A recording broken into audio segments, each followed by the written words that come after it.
Alright guys, it's Alex here, and I'm back with our Season 1 review, actually, for Avellino. So as you can see, we have the season finished now. This is the little season review screen they have up, which is quite interesting, especially when you get into more competitions.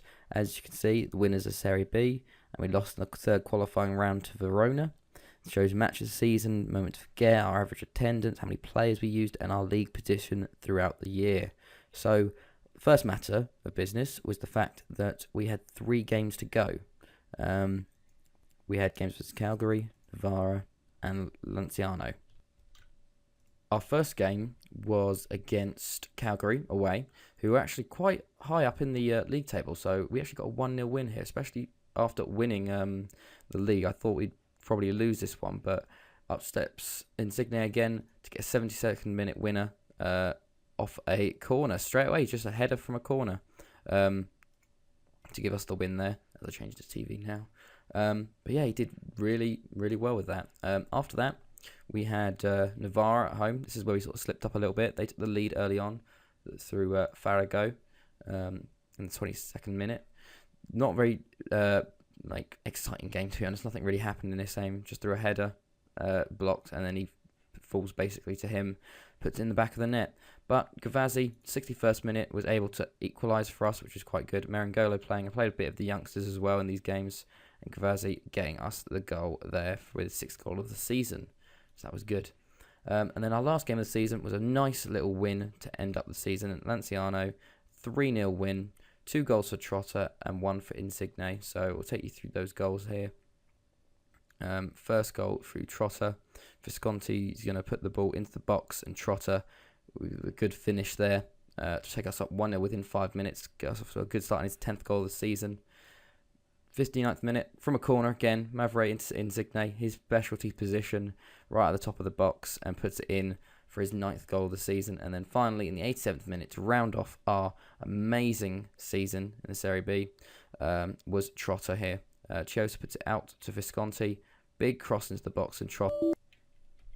Okay, so I think we had a bit of a problem there with the recording, but that was Trotter's goal as it cut off again, I think. But yep, that was the final game of the season. So the final Serie B table, as it stands, we've got the preliminary rounds to go through. So I will be back after that to show you actually who got promoted and who actually sort of came up with us as champions. Alright, so here is the final table. So we finish actually with a record points of 91, 27 wins, 10 draws, and 5 losses, 68 goals for, most in the league, and 25 against, the least in the league. So we did very well there. Second place went to Spezia.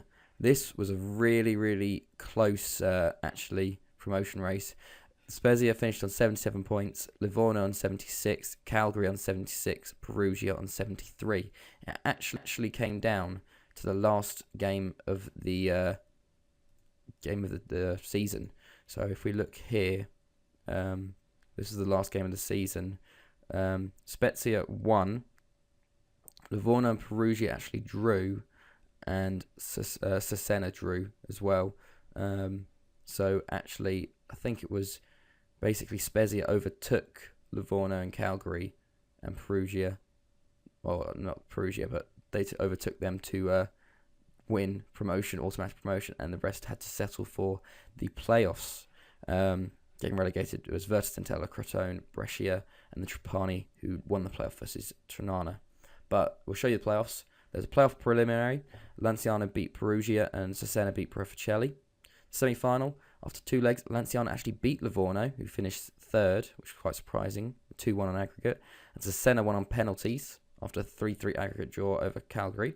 And then in the final, Cesena won 3-0 over the 2 legs, which cemented their place coming up. But they are going to have to do very well to stay up, seeing as they finished 6th in the league. It was 6th versus 8th in the playoff final, which is a bit weird.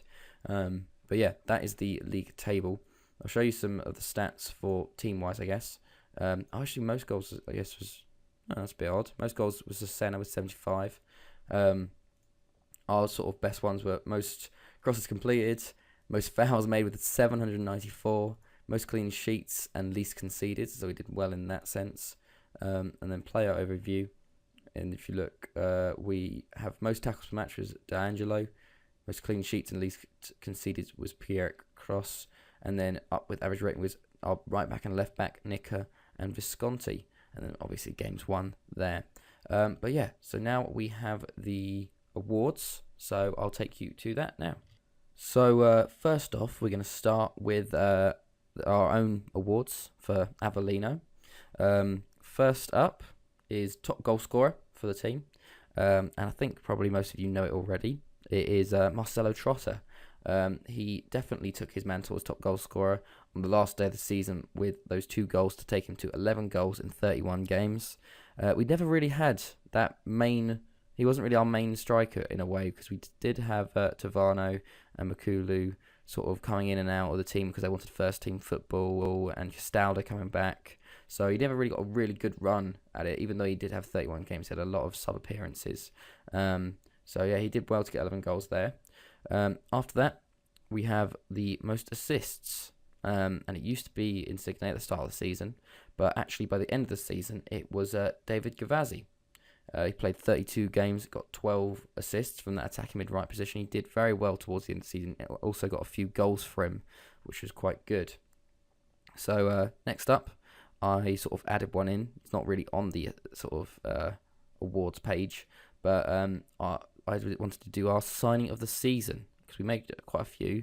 But my personal signing of the season was Pierre Cross, our goalkeeper, because our 2 other goalkeepers definitely were not as good as him, and he did really well. 40 games, 20 clean sheets, fantastic work by him.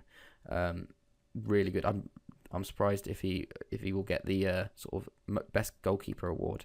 But yeah, he did very well for us.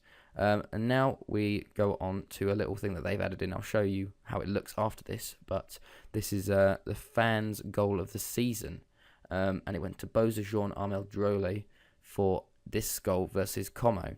So this was early in the season when we won 5-1. This, I think, was the 4th goal. Goes in to Drolle there, and he puts it in the top net. It was a really good goal, actually. Didn't expect it. This is it from another angle, but Zito tackles, falls into I think, who was that? But it falls into Drolle, top corner, great finish from him. But to be honest, I didn't think that was the goal of the season.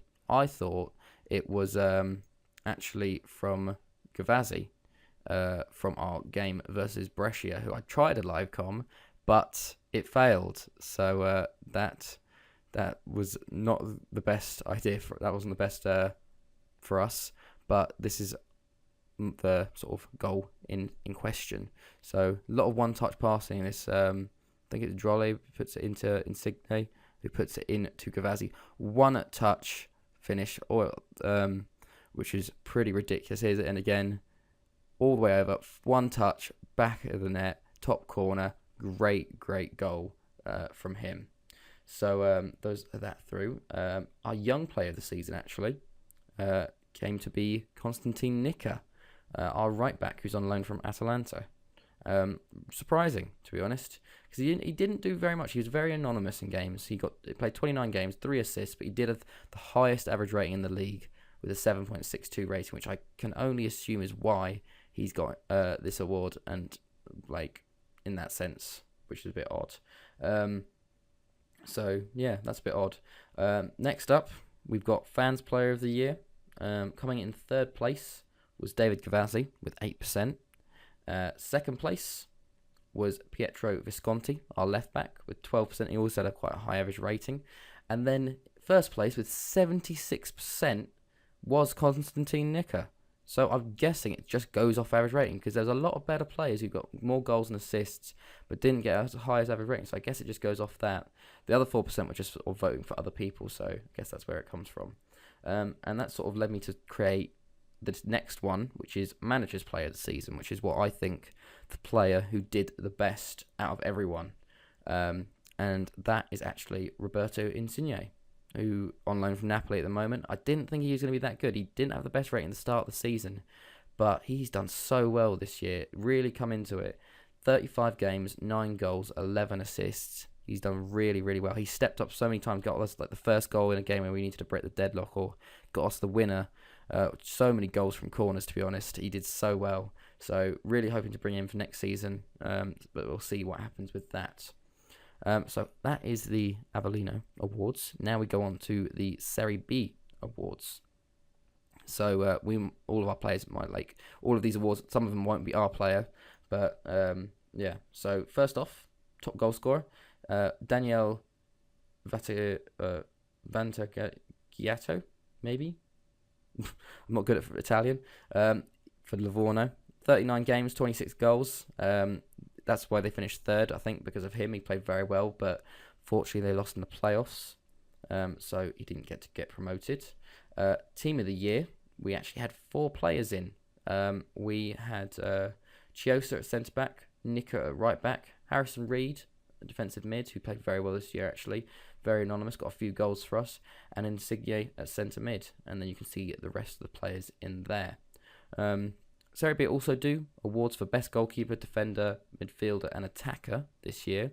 In goal was Leonardo Ciccizola for Spezia with 15 clean sheets, which I think is a bit bull, because Cross got 20 clean sheets, which I just don't understand. He did so much better than him, but Ciccizola gets in, probably because of the name.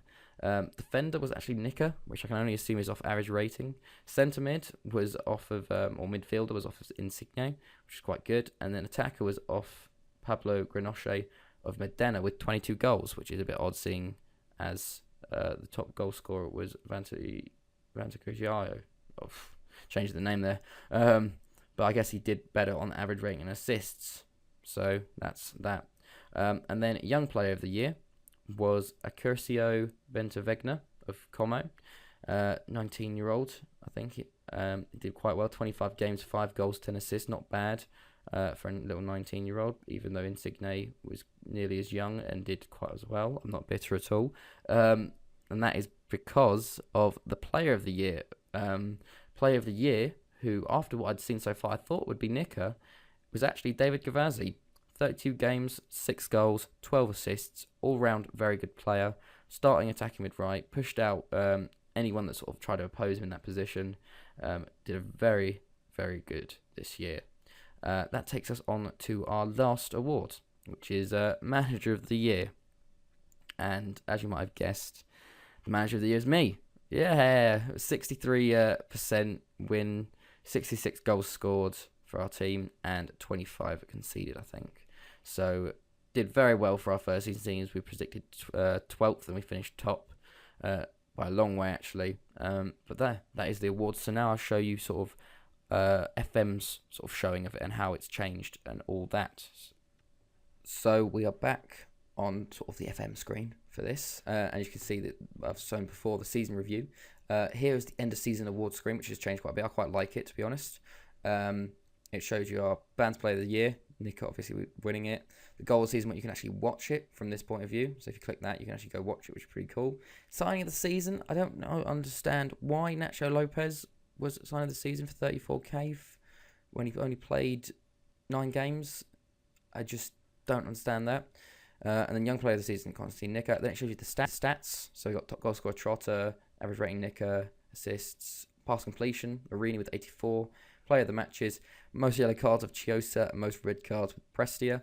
And then it shows our team of the season, which is generally the team we played out most games, which is quite cool. And they got the end of the season team meetings, our like review and stuff.